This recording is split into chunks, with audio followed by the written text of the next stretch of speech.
Welcome to our channel. Today we how to backup email newsletters with Mailchimp campaign exports, detailed guide step by step clearly. To backup your email newsletters in Mailchimp, begin by logging into your Mailchimp account.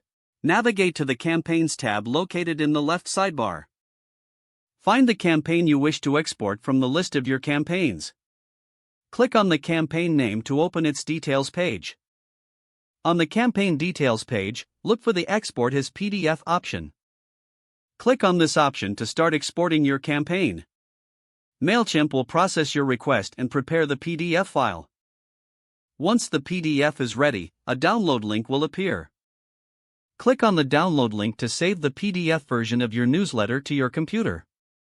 Once the download is complete, check your Downloads folder for the file. Open the PDF file to ensure that it contains all the elements and layout of your original newsletter. For additional backups, you can also copy the content manually.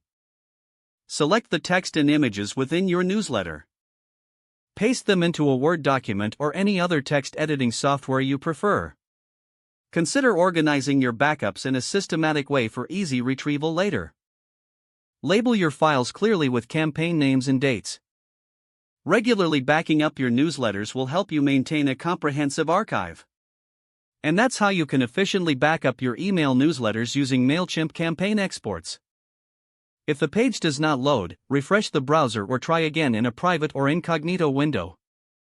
Make sure you are using the correct email address, then retype it carefully to avoid small typos. If your password is not accepted, use the reset option and create a new strong password you can remember. Check your spam folder for verification or security emails, then complete any requested confirmation steps.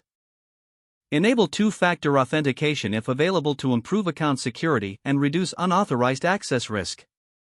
After signing in, review your profile details so your contact information and settings are accurate and current.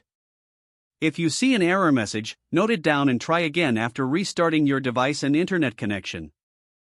Log out when you finish, especially on shared devices, to keep your account and payment information secure. If the page does not load, refresh the browser or try again in a private or incognito window. Make sure you are using the correct email address, then retype it carefully to avoid small typos. Don't forget to like this video and subscribe to our channel for more step-by-step tech guides.